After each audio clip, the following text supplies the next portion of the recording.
Jeff, the host of the Gridiron.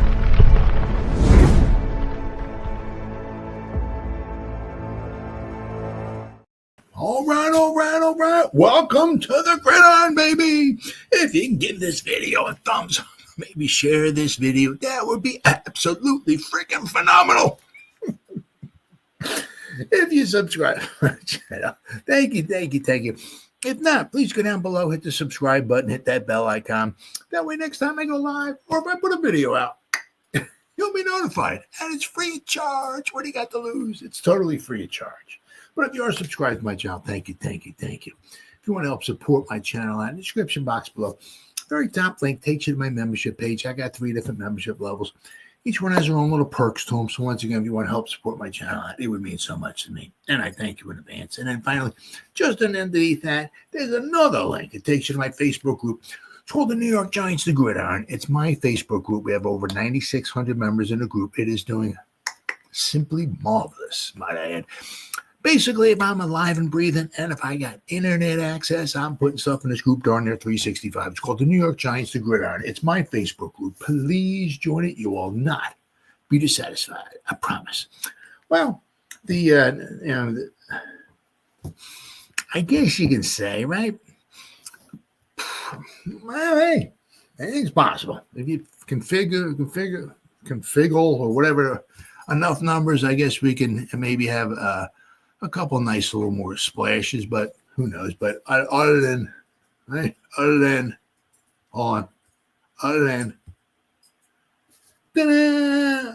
quarterback, things are kind of simmering down here with the Giants. The Giants did bring in another guy today on the cheap. This is the Giants didn't have I'm going to Dan Deerdorf here for a second. Didn't have a plethora of we had some money, right? But let's also not forget, right? We got to sign our draft class. And when you got pick number 3, and the second pick in the second round, you're talking probably about $10 million you're going to have to come up with off the cap. So the Giants have some figuring out to do with their cap money. We're going to talk a little bit about the cap a little later in our program here. I mean, they got some money to spend next year.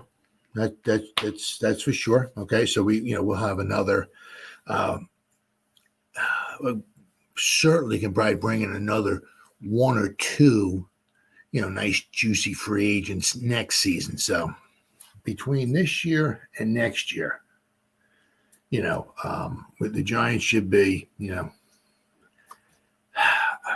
it's tough to say, in a nice spot. The thing is, okay, of course, is, are they going to be, next year, they're going to be here with Shane and Dable. Because if, obviously, as we know, a new regime comes in, they're going to want to start bringing their players in, and all the players that Shane and Dable brought in, might start going by the wayside. And we're going to talk a little bit of that too. Guys the Giants brought in or drafted or going bye-bye, right? We're going to talk a little bit about that too. But, Winston was supposed to come in today. As far as I know, he came in, but what happened? I don't know. It's on the hush-hush. Just to be realistic here, I've drank enough of the Kool-Aid, and I'm sure, anybody out there listening has drank some of the Kool-Aid too. I've had, a couple 6-packs of the Kool-Aid over the past couple of years, and I'm right? I'm getting ready to die, right? Drinking, Giants pretty good this. You watch out for this. I'll tell you what, boy, watch. We got a good defense. We got this. We should score some points. Yeah, we should be. So, but if you want to, be just realistic, right? It doesn't matter, unless somehow we get Josh Allen in here, okay, or Patrick Mahomes or something. The Giants ain't going to no Super Bowl, right? So talking about like Jameis Winston, if we bring Aaron Rodgers in, okay, cool. We're not going to the Super Bowl, right? If we bring in Russell Wilson, cool. We're not going to the Super Bowl. The thing I would like with Winston, okay, is that he would be cheaper, okay, then Russell Wilson and Aaron Rodgers. Or we're going to talk about another guy at the end of the program here, very end of the program, who would be expensive too. So, like I said, bring Winston in here. You're going to get yards. You're going to get points. You probably pick up a couple wins. You also pick up some losses because, the thing is with it's like Winston and Tommy Chicken Cutlet Parmesan. They're like on two ends of the stratosphere. For the most part, Tommy Chicken Cutlet Parmesan, for the most part, not going to win you a game. However, he's not going to lose you a game because he just doesn't throw the ball. He doesn't throw interceptions, which is great. But he doesn't throw interceptions, which is not great. So, he doesn't try to fit stuff in. Well, I'm okay. All right. I can be comfortable with that. Right. But he doesn't, take those chances. Right. Which does hinder him at times. But with Tommy Chicken Cutlet, like I said, we may not necessarily win a game, but we may not lose it because of him. Right. Winston is on the opposite end of the stratosphere. Okay. Jameis Winston can win you a game. He can also lose you a game too. Okay. I mentioned whatever it was last time I was on. Maybe it was, or maybe the time before that, or whatever. With Winston, you can lose a game with Winston 31-28. Right, because he threw 3 interceptions. One of them get picked off, run back for a touchdown. The other 2, whatever. You know what I mean? So, we're close, but Winston had those 3 interceptions. It was just too much to overcome. But then the following week, you win 31-28. Why? Well, because Winston threw 4 touchdown passes. Maybe he had 2 interceptions, but he had 4 touchdown passes. Threw for 372 yards and 4 touchdown passes. That's why the Giants won. Right? You'll get some. You'll get some excitement in the stands, right? You'll get some rear ends in the seats, right? And you get some points, you get some yardage, right? But we're not going to the Super Bowl. It doesn't matter who we get. We're not going to the Super Bowl. What quarterback is the Giants going to get? Phew. Man, your guess is as good as mine. What do we got? We're still waiting on, I guess, Aaron Rodgers. I know Cameron Hayward is not very pleased at all in Pittsburgh. He's like, he's like, who's our quarterback going to be? And Aaron Rodgers, I guess he needs. I don't know, but he seems to do this every year, right? So Cameron Hayward's not exactly thrilled to death with Aaron Rodgers right now. It's either you want to play or you don't want to play, but he does this every year. So your guess is as good as mine. I tell you, if Winston came in here and, I'd be fine with Winston, right? Russell Wilson might be, will get maybe the touchdowns. It won't be quite as bad with the ball, as inaccurate with the ball as Winston is, but Russell's going to cost you more money, And Winston did say he would like to be here. So, but I haven't heard a darn thing. So I got a couple of articles. 2025 free agent Giants and Jameis Winston to meet Tuesday as team awaits Aaron Rodgers' decision per report. So, I don't know if everything hinges on Aaron Rodgers. It's like, the Giants, go to Jameis Winston and Russell Wilson. Hey, look, we're going to wait for Aaron Rodgers. If it takes a week, if it takes 2 weeks, we're going to wait for him. And then when he gives us a decision, then we'll come back to you again. So I don't know if that's exactly what's happening. But quarterback carousel is slowing down with many signal callers finding their next teams. But actually, was it Mason Rudolph too? I think the Giants were supposed to have like a Zoom meeting with Mason Rudolph, I believe it was, and I think they had the time set up and all that and everything like that, and he never showed up for the meeting because I think he wanted he signed back with Pittsburgh. So, even Mason Rudolph doesn't even want to come here. Ooh, not very good. Several quarterbacks are still pondering their options and visiting teams. Multiple teams needing to fill the position are still awaiting future Hall of Famer Aaron Rodgers' decision. And as they play the waiting game, they're looking into other options to fill the quarterback room.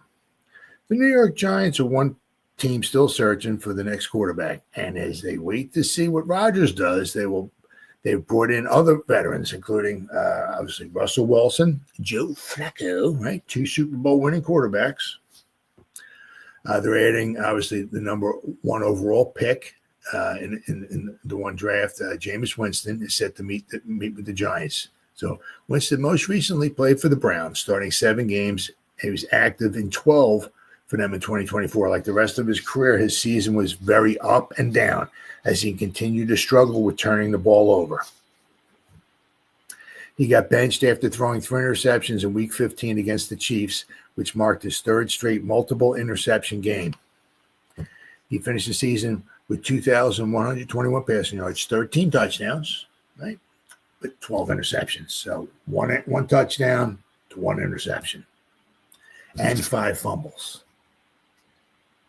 Winston has also played for the Bucs and the Saints. He was a Pro Bowler in 2015, his first year in the league. In his career, he has 24,225 passing yards, 154 touchdowns, but 111 interceptions. New York has the number 3 overall pick, right? So we know they could maybe draft Shedeur Sanders if he's there. They've also talked about maybe jumping up to number 1. Maybe they grab Cam Ward. Who knows? Let's see. Then we got this one here.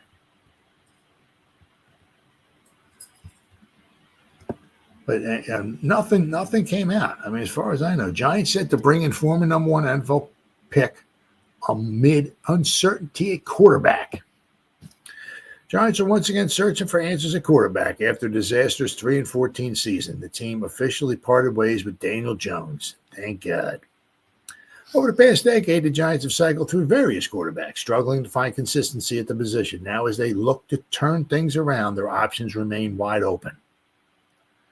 Whether they pursue a veteran quarterback in free agency or use the number 3 pick in the draft to select a long-term solution, the Giants are exploring every possibility. Well, I mean, what you hear also a lot of, too, is, right, bring in a veteran and then tell the veteran, look, we're probably going to draft a quarterback, right? So, our future quarterback is going to be on the sideline while you're here for maybe a year or so. So after they brought in Winston, the free agent quarterback is scheduled to visited the Giants on Tuesday. NFL insider Tom Pelissero reported on X while the New York Brain Trust waits for Aaron Rodgers' decision, it's continuing to visit the alternatives. Russell Wilson, Joe Flacco, and now Jameis Winston.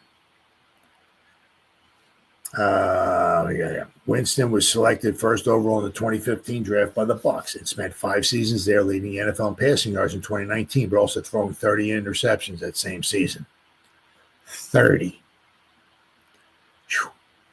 I mean, we get on Daniel Jones for throwing interceptions. I mean, imagine if Daniel Jones threw 30 interceptions. Holy cow.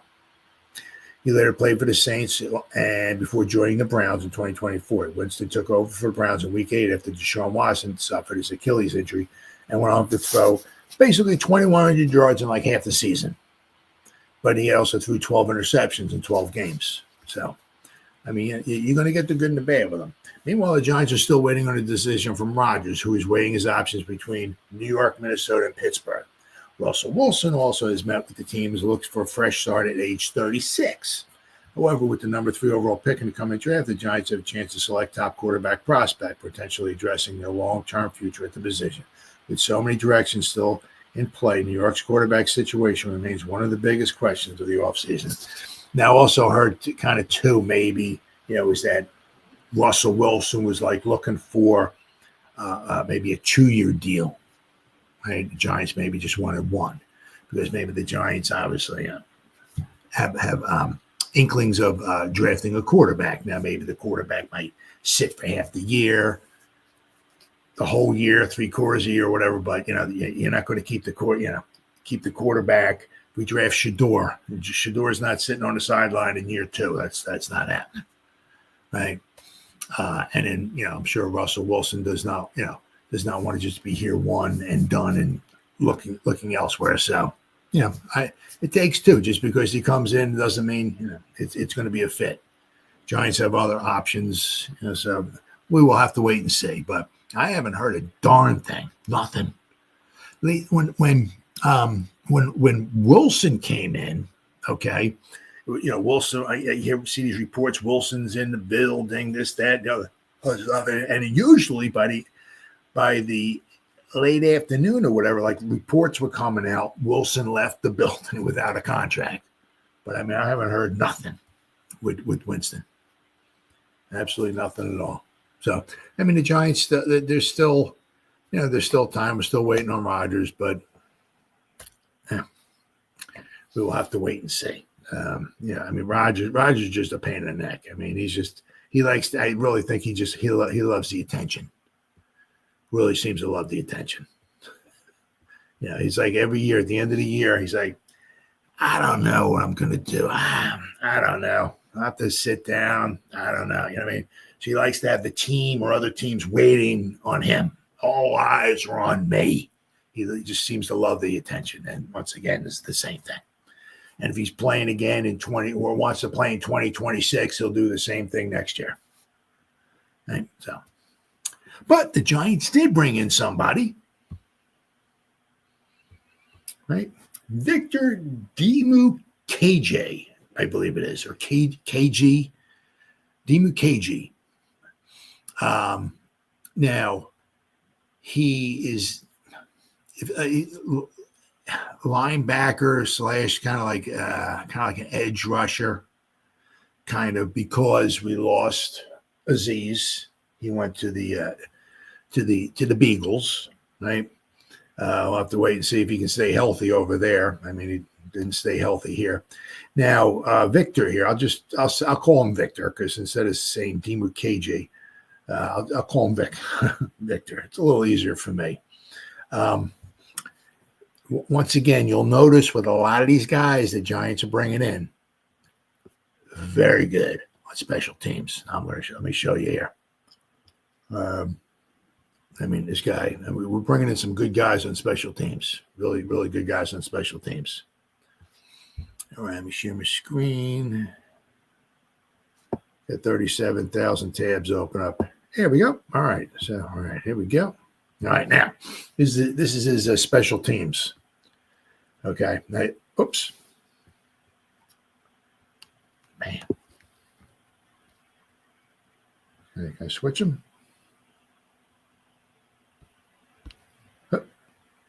Nope. Hold on. See if I can do it again here. Can I go back or no? Nope. Oh, well, whatever. You'll notice here, right? I hit this thing accidentally. I screwed it up. But in 4 years, he's played almost He's played 934 special team snaps. Okay, 2 years ago, he graded a 75.5. In 2022, he graded out at 73.7. Once again, it's all just strictly by PFF. That's all I'm going by, right? Last season, he graded out at 70.9. His first season is 67.4. So he's been very good on special teams. I keep bringing this up a lot. Like usually after, just say after each Giants loss during the season, because they very rarely win.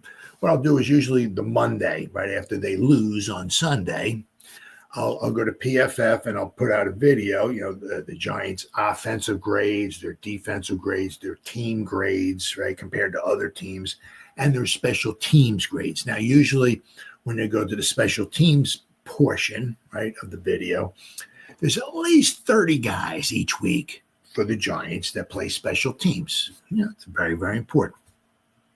A lot of them wind up grading out around a 60.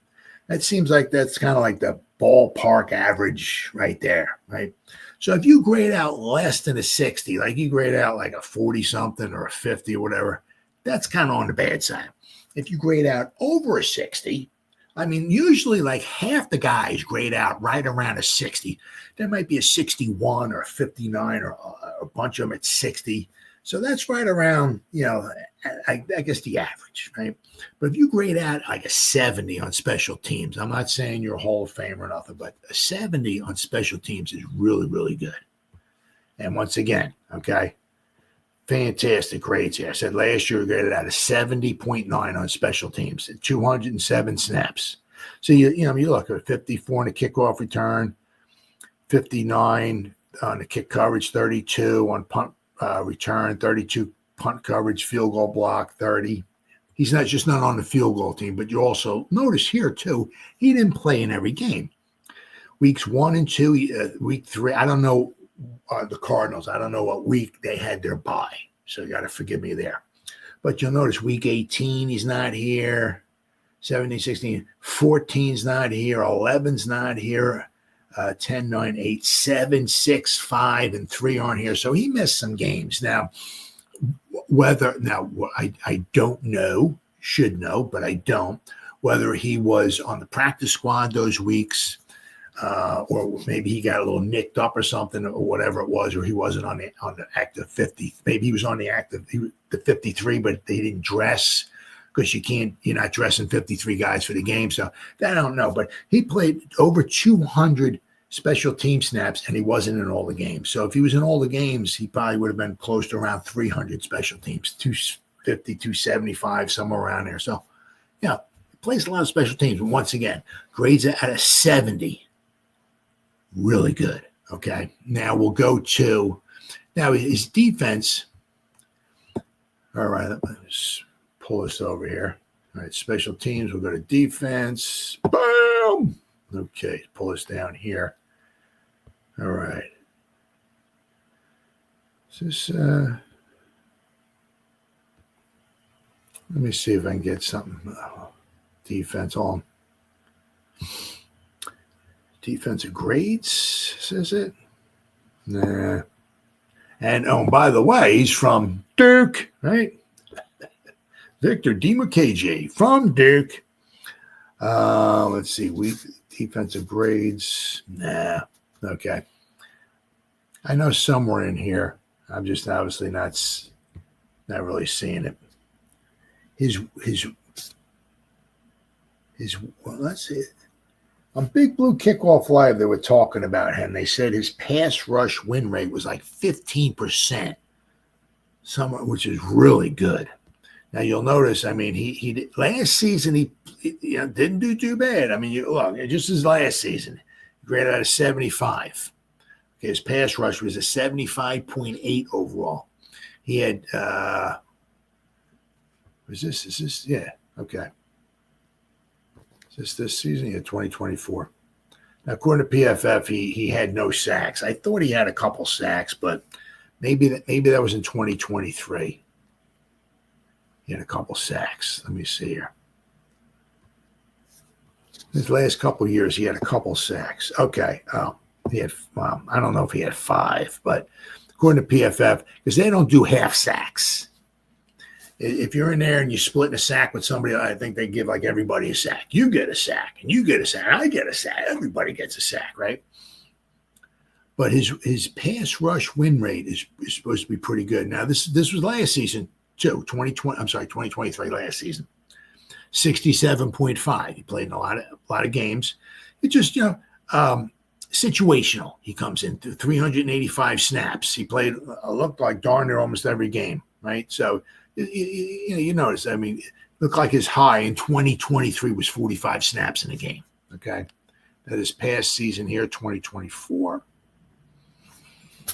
I mean, look, far less. He only played 157 snaps. One game he played 1 snap on defense. 20 snaps, 20. His high was 22 snaps, okay? So he's not in there a ton, okay? But he can get you some pressure. I mean, look, he had 10 total pressures, pass rush. He had 65 pass rushing snaps.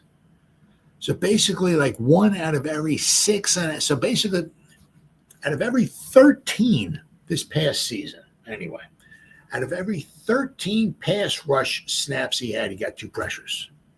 That's pretty freaking good. So now I'm sure once again he's on the cheap. You know, I said, then you look at his rookie season, he graded out of 52. He graded out 57 in 2022. Now you look here, 2023, he had a grand total of 24 pressures in 151 snaps. So you look here, according to PFF, right? It's all going by. What is that? 6, 1, 2, last 216 pass rushing snaps. He had 34 pressures. So the last 2 seasons, about every 6 or 7 pass rushing snaps he's been in there, he's gotten the pressure. That's pretty good. Now the one thing is also, he's situational, so he's not. It seems like he's not in there for 80% of the snaps. You know, he only plays 20 snaps, so he might be in there. So when he's coming in off the sideline, he's all ready to rock and roll, right? He's taking his breather. He's ready, so he looks like he's shot out of a cannon. So, we should hopefully get some pressures out of him. I mean, don't look for him to be anything just, absolutely crazy or anything like that. But it's some depth. Okay, I think it's just a 1-year deal.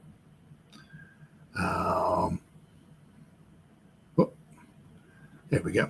So let's see. Yeah, but once again, very good special teams player. So the Giants, I'm not saying we should be in the top 5 or something like that, but we're bringing in some good special teams players. Right? Not only do we bring Amir Smith-Marset back, right, our return man, but we're bringing in some really good guys on the cheap who are going to play special teams. So, Dimu KJ has 4 sacks, all during the 2023 season. Okay, in 55 games, including 8 starts. Victor's resume includes extensive special teams experience with at least 65% of the snaps on that side of the ball in 3 straight years. So, the Giants have focused on signing backup linebackers who also provide something on defense rather than exclusively special teams, which was one of the flaws with the roster depth last season. Giants hadn't fully closed the door on re-signing Ojulari before he inked a 1-year, $4 million deal. That stinks with the Eagles at what is believed to be a discounted price for the Super Bowl champions. Oh, yeah, I'm sure. Dimu KJ, a former 6th-round draft pick to fill Ojulari's role as a 3rd edge rusher, 6 sacks, 11 games last season, would require a big leap of faith.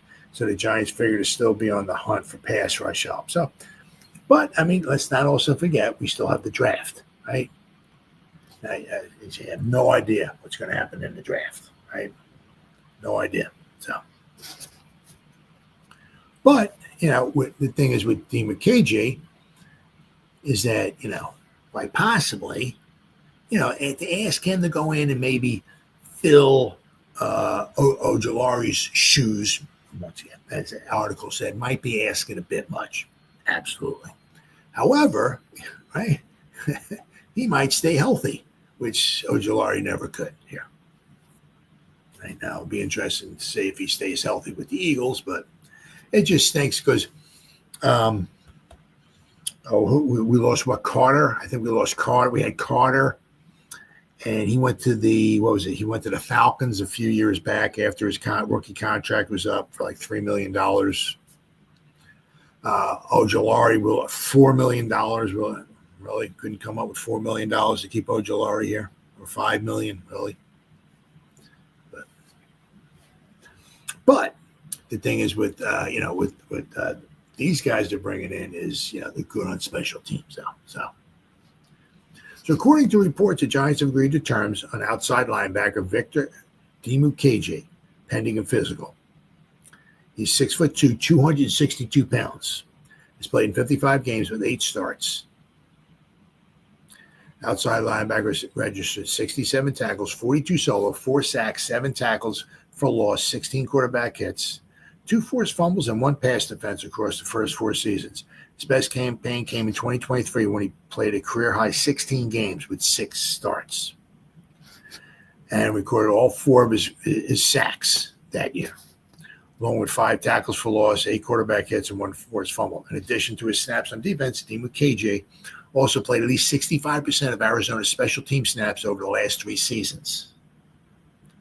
Prior to being drafted by the Cardinals, he played 4 seasons at Duke, where he finished his collegiate career with 21.5 sacks, 39 tackles for loss, 5 forced fumbles, 3 fumble recoveries, 3 pass defense, 1 interception, and 167 total tackles. As a junior in 2019, Team KJ totaled 8.5 sacks and 10 tackles for loss across 12 games on his way to being named second team All-ACC. So, I mean, the Giants, added some guys on it. I'm sure he's going to be on the cheap. He's not very, expensive. And he's young. I'm sure it's just a 1-year deal. But once again, he's supposed to be very good on special teams. So the Giants, seem like they're prioritizing special teams play, right? If you're not going to be maybe a starter, right, on the offense or whatever, we need you to play special teams, and we need you not just to play. We need you to, come in and play at a nice level, right? Let's see here. So, all right. Well, since we're talking about Ojulari, so this basically, in a way, yes, in a way, no, right? Because so now basically pretty much the 2021 NFL draft class is no mas. In a way, it's no mas, but in a way, it's still here because let's not forget, right? We traded to move back with the Bears, right? And of course, we got that unbelievable draft pick, Kadarius Toney. But also with that, we also got a couple picks in the following draft. Those guys are still here. But the initial guys that we drafted in 2021 are all gone. Every freaking one is gone. So you can either, you can say, the class was just, and another word you could throw in there would be injuries. Oh my God. I mean, all right, here we go. 2021, Kadarius Toney. Oh my goodness. Now, I mean, to be fair to the guy, right? The guy, I'll tell you what, the guy has moves. I mean, the one game against the Cowboys, I think that was the game he threw a punch and he got thrown out of the game toward the end of the game. But he had 10 catches, 189. I mean, nobody could cover the guy. Nobody. I mean, if the guy's healthy, I mean, but when it was us, I mean, he always it was always a problem with him, right? And of course, we had obviously Azeez Ojulari's a 2nd-round pick. Now, once again, what do we got? He played in 46 games, 4 seasons, right? 46 games. So he missed over 20 games. 16, around 20 games he missed in 4 seasons, right? Then we got Aaron Robinson. I mean, he was, let's see, he's played 11 games. Now, of course, he got really injured. His one knee, and he tried to come back. He missed a lot of time, tried to come back and just, couldn't make the team. But there was hope, that, he was a 3rd-round pick, and there were some kind of high hopes for him. But, I mean, he got injured. He had what did he have? A core muscle surgery, I think, right after we drafted him. So, I mean, he's just always injured, always. I mean, so now that's 3 for 3, guys. Just totally injured all the time. Then we get to Number 4, Ellison Smith. The guy couldn't walk and chew gum at the same time without popping out his Achilles heel or throwing his back out or something. I mean, oh my, how many games? Dude, are you? How do you? I can't even talk sometimes with some of these guys. How do you make it through college and high school and all that, and you can't even walk onto the field without popping your hamstring? It's just unbelievable. How many games did he play? He played in a grand total of 15 games. Then we got Gary Brightwell. He played in grand total 39 games. And the problem is like with Brightwell, I mean, it seems like, a lot, right? You get like new regimes, they come in and, you get somebody like a Brightwell or something like that. They go like down the list, as far as, unless you're like Saquon, obviously, Saquon, you come in, a new regime comes in, Saquon's still the running back, right? You know what I mean? But I mean, you get like, the Wayne Train Gallman, remember him, right? You got Brightwell. So we had Brightwell, and then we draft Gray. It's like, really, was that really an upgrade? I mean, yeah. So obviously Brightwell's not here anymore. And then the last guy was Rodarius Williams, who played in a grand total of 8 games. So we had 2 6-round picks, Rodarius Williams and Gary Brightwell. Let's see. Rodarius Williams played in his rookie season. He played in 5 games. And in his second year, he played in 3 games, and he actually had an interception. In his second year. So he played a grand total of 8 games in 2 years. And I guess it looks like he's been out of the league. But once again, he was the 6th-round pick. Not all 6th-round picks make it in the league, understandably so. But I mean, wow, 2021 draft class. Not one of them, not one. They're all gone. Not one of them, okay, made it to a second contract. That's really horrible. That was Gettleman's last season, though, right? So we're not talking Shane here. Okay, but I mean it's just unbelievable. That is just unexcusable. I mean, that's one of the biggest things, how to build a team. You draft the players, you develop the players, you keep the players. Obviously, not all of them. Things happen. I get it, but I mean, you got 6 guys, right? And then you also look at the 2 guys we did get, right? Because the 2 extra guys we got. Right, we wanted with Neal and Bellinger, and they're kind of like right from the Bears after we traded back, right? So we wanted with 3 guys, and it's like we don't even know Bellinger. He's not the starter anymore. Hasn't been the starter, or hasn't played a majority since like his rookie season. Because once Waller came in here, Bellinger was on the sideline a lot. And then we got Theo Johnson in here. Once Theo came in, he took off right away, right? And Bellinger once again was on the sideline. So we're not even sure if we're going to have, after this is Bellinger's 4th season, we're not even sure if Bellinger's going to be. We're going to sign Bellinger to another contract. Heck, we don't even know if we're going to keep Neal around. We'll have to wait and see what goes on with Neal, right?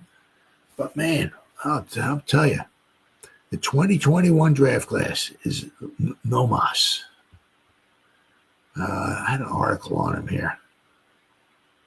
Is this it? Nope. Here it is. I mean, the 2021 NFL draft strikes with the Giants. Let's see. Let's see.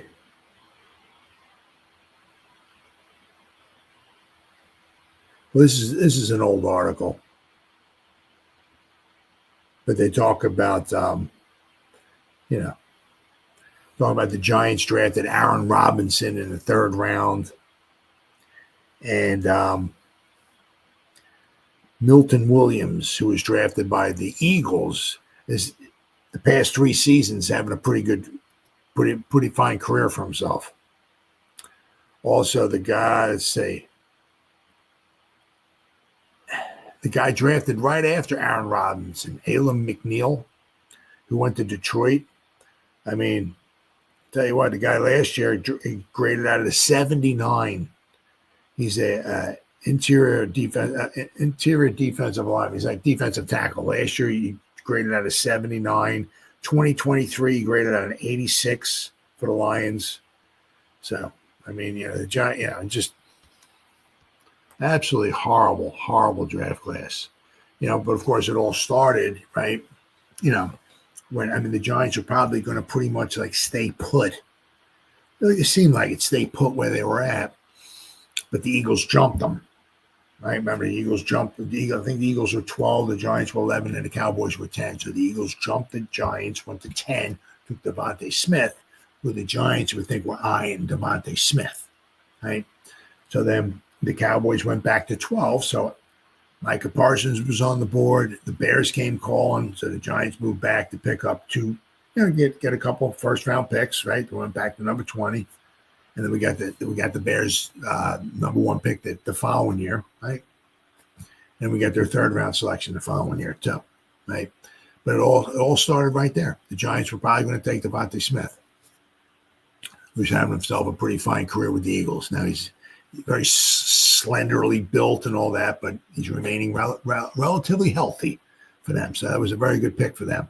And then we just locked, the Cowboys just locked out because the Cowboys moved back to number 12, and we just basically gave him Micah Parsons, right? But tell you what, this absolute horrible draft by Dave Gettleman. Absolutely just straight up trash.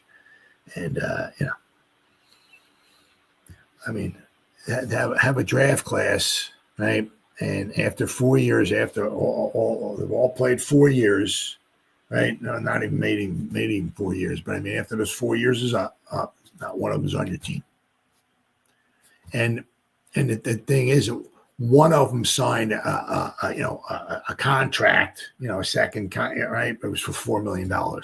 It's not like we drafted some phenomenal defensive end and we can't afford him, right? And then he went to another team and he signed for $25 million a year or something like that. No, that whole draft class just. Azeez Ojulari is a fine player, fine edge rusher when he's healthy.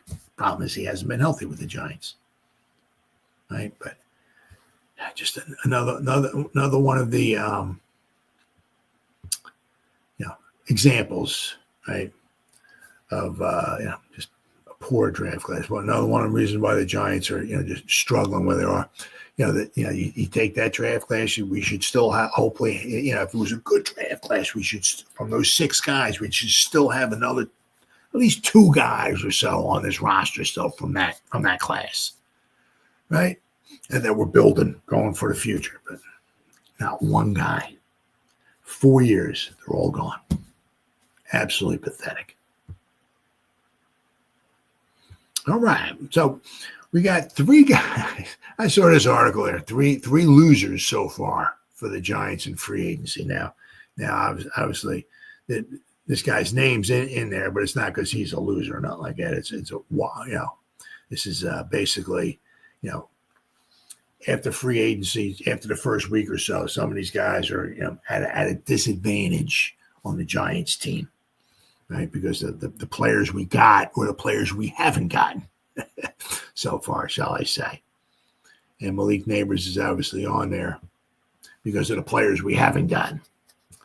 All right, so we got Giants first-round picks, losers of early free agency. The Giants have made several key additions in free agency, but these moves have left 3 recent first-round picks with cloudier projections. In each one of these guys' first-round picks. Giants have justifiably been praised for their free agency spending spree. They've avoided albatross contracts for aging stars, addressed key needs, and ensured the lower parts of their roster saw as much improvement, if not more, than the starting lineup. Giants added a new star safety, Javon Holland. Great pick. Excited about that. Retained veteran receiver Darius Slayton, found a starting cornerback in Paulson Adebo. Yes. and have worked hard to replenish the roster's depth. Those are all wins, but through opportunity cost, job security, and other factors, a handful of New York Giant contributors stand to lose ground due to these signings. Coincidentally, the three Giants first-round picks are losers of the team's early free agency. So, Malik Neighbors, loser number one, because the Giants have yet to sign a quarterback. But it's inevitable that whoever lands in East Rutherford will be better than the quartet of Daniel Jones, Drew Lock, Tommy DeVito, and Tim Boyle, who the Giants bring in will greatly impact the shape of his production in 2025, meaning Malik Neighbors. However, in re-signing Slayton, the Giants missed an opportunity to pair Neighbors with an above-average starter, if not a star, on the boundary. New York's receiving core is average on a good day, despite Neighbors' prowess, and a co-star would have opened up additional opportunities while relieving some of the pressure his target share demands. The process to bring Slayton back is debatable, but the Giants haven't done anything at the position to optimize their best offensive player. Another loser, right tackle Evan Neal. Unless they put him in a guard, but if it wasn't set in stone after the end of the 2024 campaign, free agency has made it clear that Neal's days in New York are numbered. Well, maybe they're numbered at tackle. I mean, if they don't try him in a guard, I mean, I don't know. I don't know what to tell you, man. He struggled at tackle and has been the starter of position change rumors, potentially kicking inside to save his career. In the wake of his struggles, the Giants added swing tackle James Hudson III and tackle Stone Forsythe. In addition, Greg Van Roten and Aaron Sinney were brought back on the interior. Along with Joshua Zudu and Jake Kubas, New York has plenty of options for his second-string offensive line, making Neal even more expendable than his performance would suggest. I can guarantee you, I guarantee you one thing, that like if we let him go, if the Eagles were to pick him up, just what they did with Mekhi Becton, they'd bring him in on the cheap, right? Put him in at guard, and he would play very good. He would play very well, I'm sure. Right. So if the Giants don't try Evan Neal, I don't know. I don't know. I don't know. I can't even speak. That's why they would not try him there. All right. Then the final loser, right, of in free agency, who just happened to be another first-round pick for the Giants, is cornerback Deonte Banks. Being demoted to a second corner should do Banks well. He struggled against Justin Jefferson, a lot of people do, Terry McLaurin, Amari Cooper, ABCD Lamb, and just about every other top receiver he faced except DK Metcalf and T. Higgins. It was ugly, and an effort issued, his effort, right, compounded the struggles, or shall I say the lack thereof, his effort, right, compounded his struggles. Debo should lighten the load for Banks, but he also opens the door for the Giants to bench him entirely, either with the third pick in the 2025 NFL Draft, maybe Travis Hunter, or day 2 selection. New York is in the market for another starting corner. With Drew Phillips making a name for himself on the interior, any significant addition would render Banks the team's 4th corner, an unfortunate development for the 2023 first-round pick. Once again, that would just, that would just be, I mean,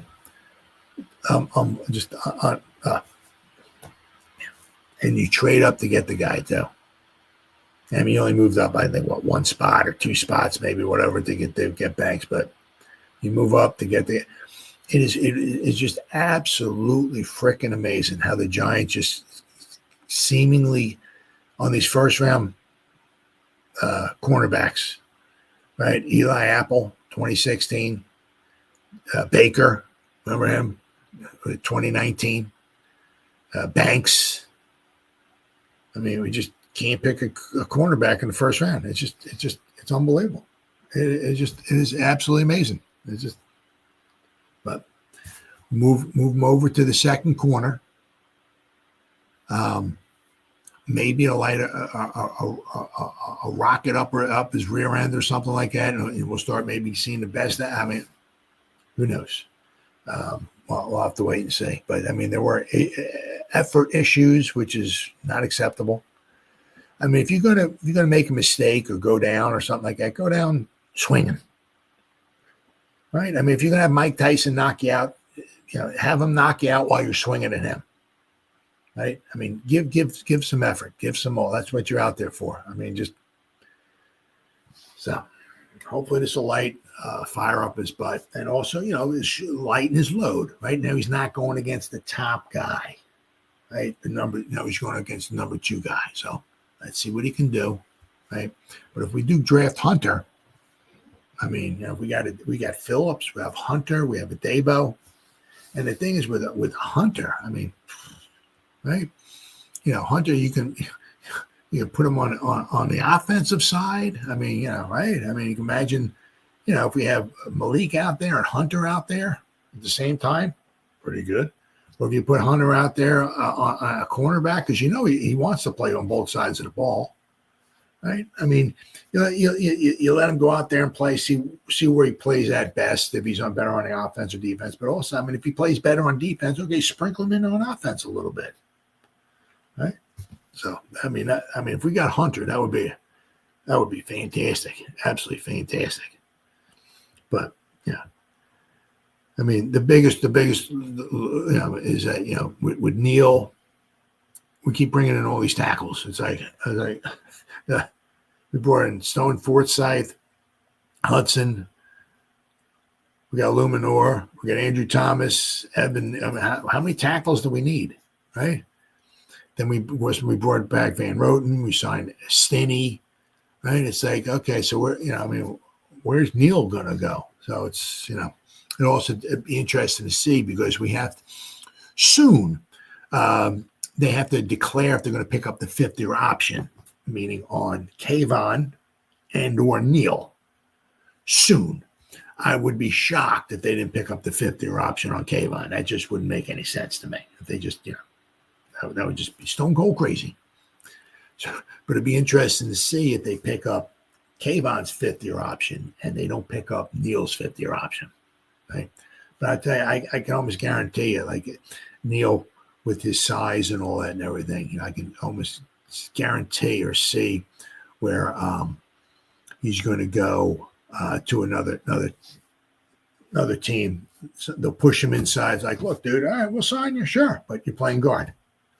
You play guard, you want, all right, here's a contract. If you don't want to play guard, if you think you're playing tackle, no, don't come here. But you can almost see him going someplace else, signing a contract. They put him in a guard, and he does pretty well. Guy's huge. He was our best run blocker last year. So had problems pass blocking, but run blocking, he did a fantastic job.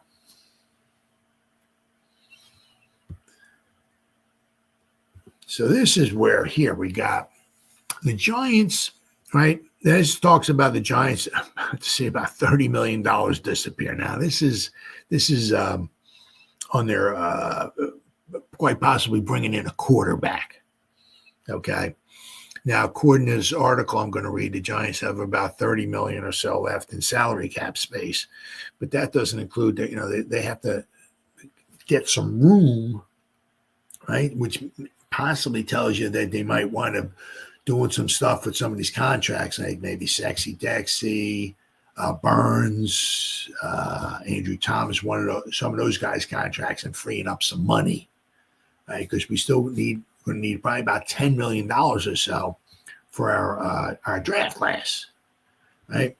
So the Giants don't have a ton of money left, but one of them is Giants are about to see $30 million in cap space disappear. So, but the $30 million is what they're talking about here. Is they quite possibly they bring in a quarterback. Giants are walking a financial tightrope as they prepare to bring in a new quarterback with approximately $30.3 million in available cap space for 2025, and a hefty $89.7 million projected in 2026. Not bad. Of about $90 million next season. Yes. So, next season we could probably bring in at least another one or two really nice free agents, like what we did this year with a Holland and a Debo, right? Two plug-and-play players, right? Starters, boom. Probably do the same thing next year. But we need to get our quarterback situation under control. But, we can go out, we can get in, maybe bring in a wide receiver, another really good wide. If we get our quarterback, we'll get another wide receiver.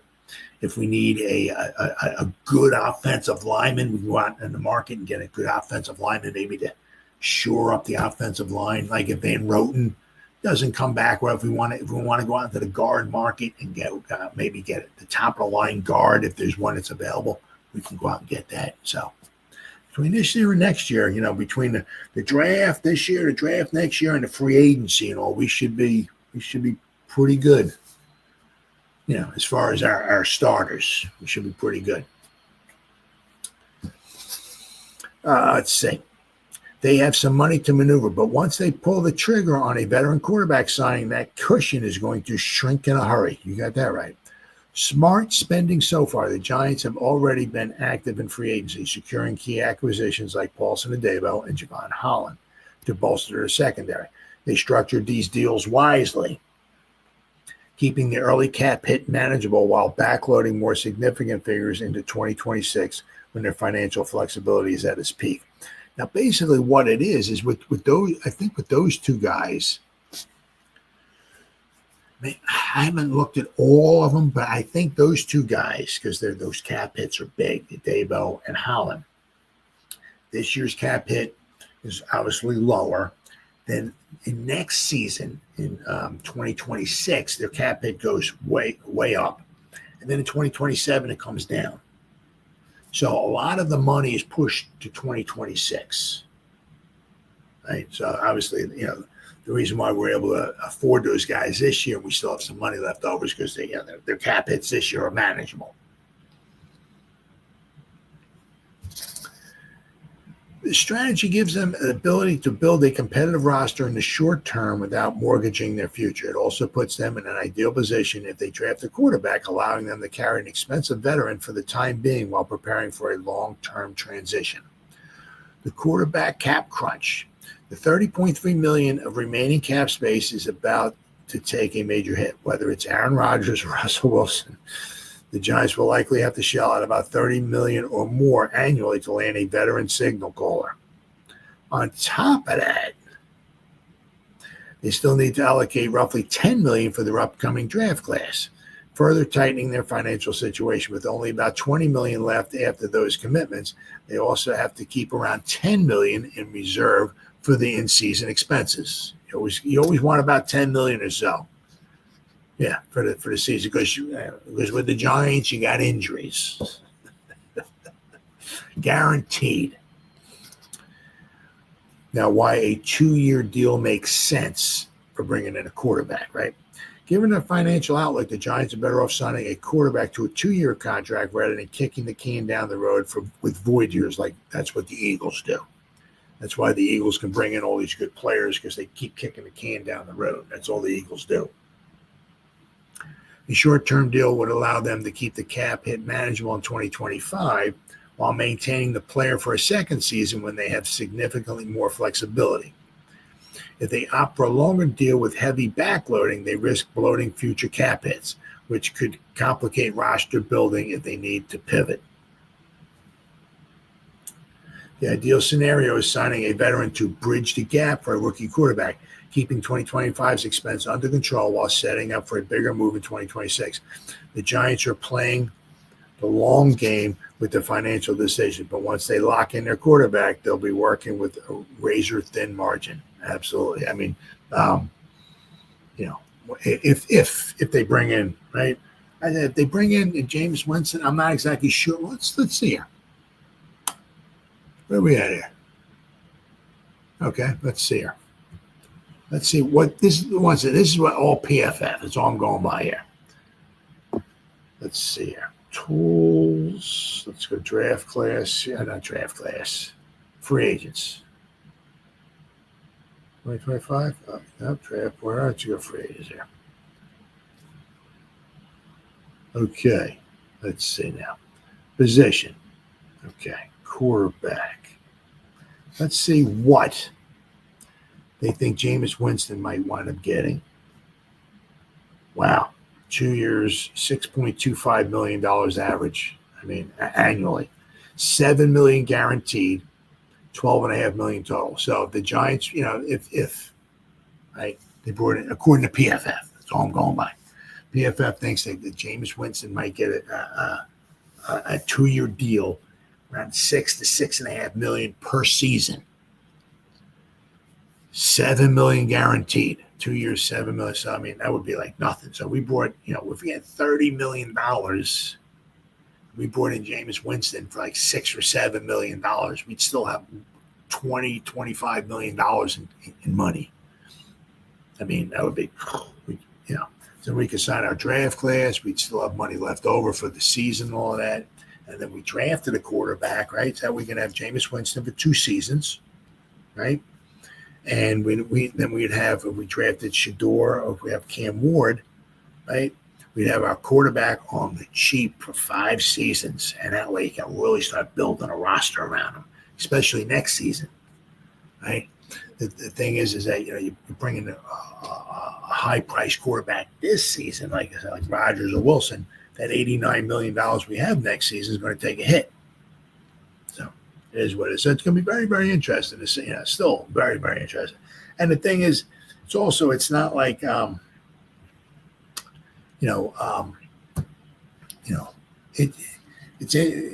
we need 2 quarterbacks, right? So it's interesting now in free agency, but then it's also going to be interesting to see in the draft what the Giants might have done as far as drafting a quarterback. All right, and then we got here. Okay. Huh. All right. The investments that the Giants have used have changed their defense. Now, this is from Nick Filato. He does a very good job. He's always very, very thorough. All his articles are like long, real long. But what he's talking about here, okay, is the money that the Giants have shelled out, specifically, I guess, in free agency, that have helped change the Giants' defense overall. And that they have done. They right?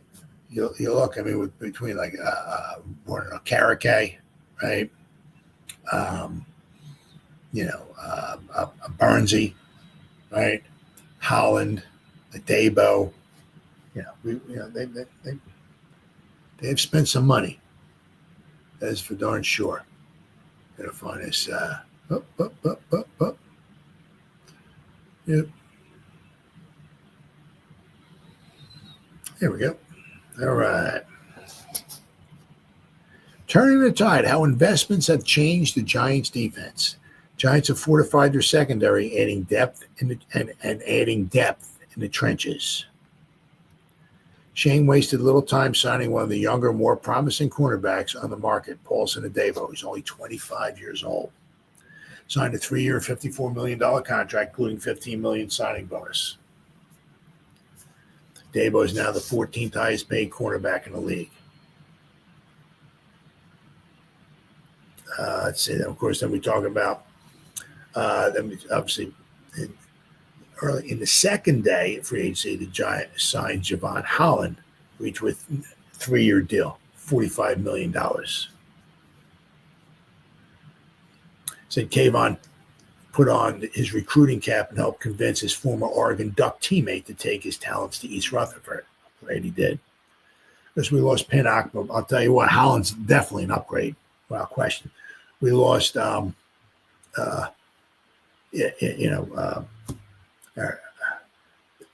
didn't lose Banks. We got moved over to the second, but we certainly upgraded. But we lost Adoree Jackson to the Eagles.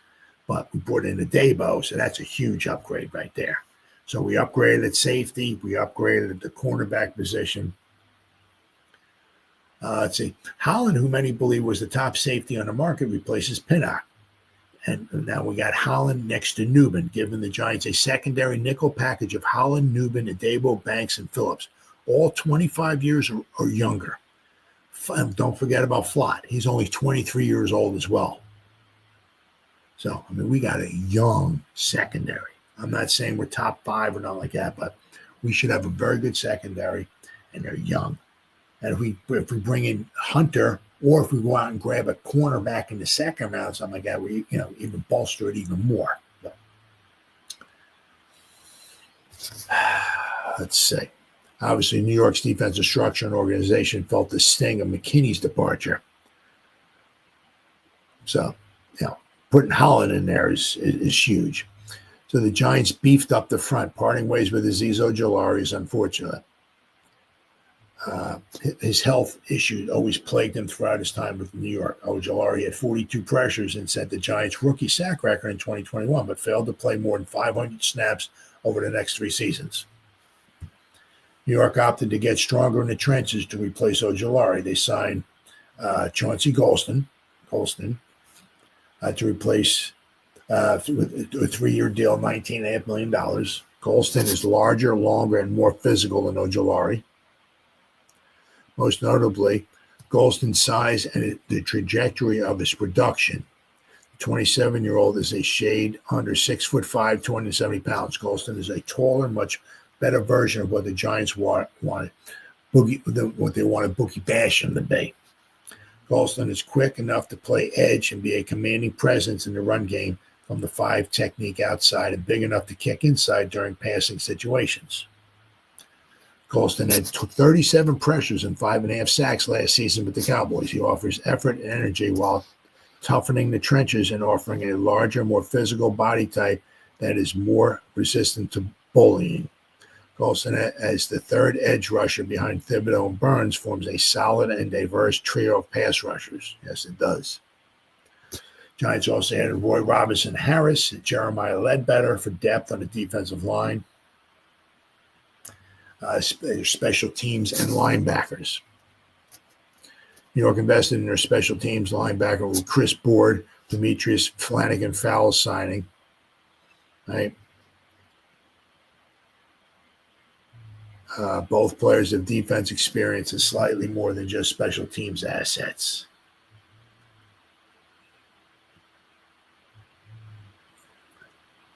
And then don't forget about Dimukiji, right? Brought him in too for special teams too. Board, who signed last week, who's 29, has played more than 1,000 snaps on defense and is a good athlete with coverage ability. However, he's played less than 500 defensive snaps over the last 3 seasons. He spent 2024 with the Ravens and the previous 2 seasons with the Patriots and Lions. The first 4 years of his career were also spent in Baltimore. Flanagan-Fowles is 28 years old and has played 628 defensive snaps over 5 seasons with the 49ers. He missed a third of his tackles in 2024, which is not good, but is more of a fixture on special teams despite starting 3 games for the 49ers last season. Let's see. I appreciate the additions for Gabriel, our special teams coordinator. Flanagan-Fowles will have to earn his roster spot against Darius Muasau and Deontay Johnson, who was also retained this offseason. Board signed a 2-year, $5.7 million deal.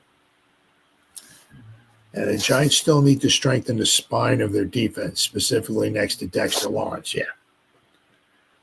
But the addition of Golston is a solid start to gaining toughness in the trenches. 2025 NFL draft is deep in the defensive line. So look for the Giants in the first few rounds to hit the defensive tackle.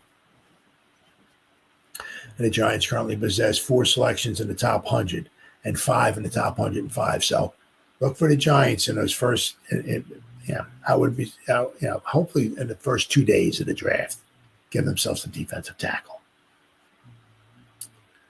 Holland and Adebo are both massive upgrades over the Giants' 2024 personnel.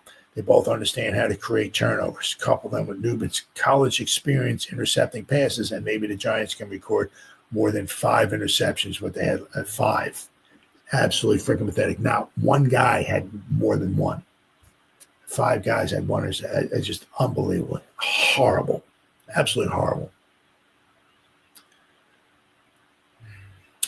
For this all to be actualized close to its potential, the Giants offense must find a competent signal caller who can keep the offense on script and the defense off the field. That's a tall task at this point in free agency. Shane should swing away at quarterback in hopes of finding someone who can make the Giants competitive again.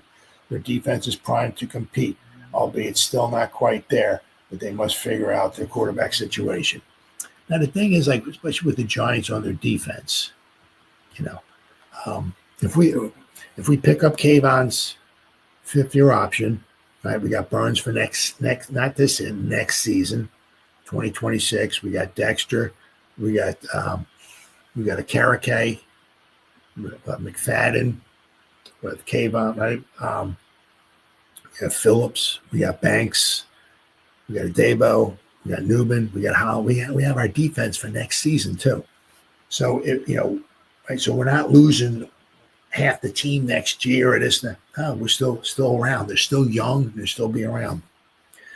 So anything we're adding, we'll be adding anything in the draft this season. We're adding but we'll also be adding for the following season too. So between this year and next year, if we can add a couple more really good, solid pieces to that defense, the defense could be really good, really, really good. So we just need our offense to be good too. All right, and finally, now this one here, hey, I guess never say never.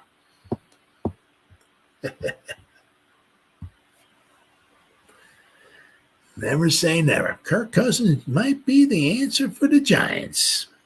And the thing is that with the obviously the Falcons, right? I mean, they drafted a quarterback last season, right? Cousins at times last year wasn't too bad, but at times he was not very good either, right? And to pay the guy a lot of money.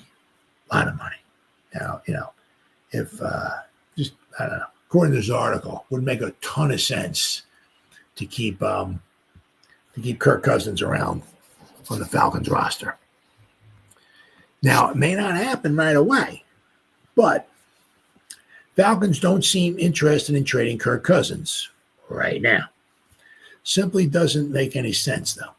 They benched Cousins at the end of the season in hopes that Michael Penix Jr. could push their team to the playoffs, and the rookie nearly did. It wasn't a miraculous season for Penix, but it was comparable to, if not better than, what Cousins did at quarterback number one. We all knew where this was going when the Falcons drafted Penix at number 9 overall last year. We all know where this is going in 2025. When the season starts, Penix will be on the field and Cousins will land elsewhere. Why delay the inevitable? Teams often protest loudest about trading a player before they trade that player. That's why I'm not buying the reports that Cousins isn't on the trade block. I just think the offers haven't yet hit Atlanta's asking price. Would a high fifth rounder do it? Nor do I think the music has stopped playing in the quarterback version of musical chairs. Aaron Rodgers in Minnesota are dragging things out. Russell Wilson and Pittsburgh are still waiting. And so are the Giants. So the problem for New York is that Rodgers will likely pick between Minnesota and Pittsburgh, and then Wilson will likely be picked between Pittsburgh and Cleveland. And then that leaves the Giants without a quarterback. Well, without a veteran signal caller, right? But New York has a number 3 overall pick where it could land Shedeur Sanders as projected in the many mock drafts. The growing consensus is that Miami quarterback Cam Ward will go first overall to the Titans. But there's an issue with Sanders going to New York, and it has nothing to do with Sanders himself. It's about the Giants' leadership, which is entering the season on the hot seat. It's unlikely that Sanders can save the jobs of coach Brian Daboll and general manager Joe Shane. A rookie's year is often too turbulent to change public opinion. Well, the thing is, it's, what you have to wait and see, is that if the Giants were to draft Sanders, would it give, sometimes it does, would it give Shane and Daboll like a mulligan? We won more games. We had another good draft class. The quarterback play wasn't what we wanted, but he was a rookie. Let's see what he does the second season. So I'm going to keep Shane and Daboll around again. We only won 6 games in 2025. Let's see if we win more. See if Shador does better. So maybe it gives him another year. I'll have to wait and see. Or is it, the Shane and Dave will need to start winning. That's why they're trying to get Rodgers in here. So we're gonna have to wait and see. I think that's where Cousin comes into play. He might be the answer to the Giants' problems. Not saying it's a no-lose proposition, but I am saying it's the best solution for a desperate franchise with desperate leaders on the verge of losing their jobs. Cousins is a Hail Mary. You got that right. But that's all New York has time for. Sanders is more like a 2-minute drive. Cousins is 36 years old, a year younger than Matthew Stafford. Cousins is coming off an Achilles injury in October 2023. But when it comes to recovery, now is about the time he might start looking like himself again. Now, the one thing is when you got the Achilles, usually sometimes you can come back, but are you fully 100%? Was he fully 100% last year? Might possibly not. So, let's see. He had Kirk Cousins had rough patches last year. But there were games when he looked like he still had game. Like game 2 against Philadelphia in week 2. Both games against Tampa and a strong performance against Dallas. Yeah, I tell you what, the game that he won in Philadelphia, I mean, he pulled that one out of the fire. I tell you what. Whew. There's no doubt that things spiraled in his final 5 games in Atlanta. Yeah. Whew. Just his touchdown to interception ratio. He threw what? 18 touchdown passes, and he had 16 interceptions. Not too good. Makes you wonder why the Falcons didn't bench him sooner. But it's also all you really need to know about whether they'll trade him. They've got to. You can't have him sitting on the bench making $40 million. Wow. You trade him now and relieve $2.5 million in cap space. Where you trade him after June 1st and you get a $27.5 million in cap savings. But that's after June 1st. The problem is with that, right? You trade him after June. Almost all the teams got their quarterbacks in place, right? So it's going to be tough to wait till after June 1st to trade him. But if somehow they could trade him after June 1st, they would save themselves $27.5 million in cap savings. Either way, the Falcons have to jettison Cousins for the sake of Penix. No one wins if those two guys are on the same roster. That's the one thing is that Bill Parcells said. I believe it was Bill Parcells said if you have 2 quarterbacks, you have no quarterbacks. Right? You need to just have one quarterback. If traded to New York, Cousins would earn $27.5 million in salary. He'd have Malik Neighbors, Darius Slayton, and Tyrone Tracy to throw the ball to, and Wan'Dale Robinson. Maybe with Cousins aboard, the Giants could convince a few free agent offensive linemen to head to New York. In the draft, the Giants could take the best available player, or perhaps even better, trade back with a team that wants Sanders.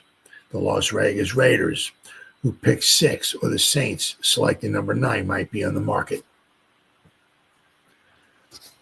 I know it doesn't sound amazing for Cousins or even for the Giants. That's the nature of the phase of this offseason. When Cousins is getting slotted into the last available opening, this is where the musical chairs analogies come up short. The seats are all the same in those games. People are just happy to sit anywhere because any chair is safe. But in the NFL, every seat is different, and the Giants might just have the worst one to offer. It's hardly safe. Oh, you got that right. If the Giants want to surprise people in 2025, they shouldn't take Sanders. They should take the type of passer that Sanders might develop into Cousins, and they should do what they can do to rebuild around him. I like it. I don't love it. But the best for Cousins and the Giants are going to get. Well, we'll have to wait and see. Yeah. But I mean, it was said in that article, if they wait until after June 1st, to trade him, they would save a lot of money. But, I mean, you wait till after June 1st. I mean, almost every roster is going to have all their quarterbacks. So it doesn't make much sense. But so there's there are a lot of options out there for the Giants, right? Still a lot of options. I mean, if you know, if Rodgers decides to go someplace, there's still Wilson. There might be Cousins. There might Jameis Winston, right? So there's plenty of options. The one thing is that the Giants are not a quarterback away from going to the Super Bowl. And it doesn't matter who they bring in here. You know, if they bring in, you know, a good quarterback, we should hopefully we should get some more wins. But regardless of the situation, we're not going to the Super Bowl, right? So, all right, guys, been 1 hour and 20 minutes. Whoever spent any time listening to me live, thank you. Or if anybody's going to spend any time watching the replay, this once again, thank you so much from the bottom of my heart. It means the world to me. As always, you guys stay safe out there and go Giants! Woo! Oh, yeah.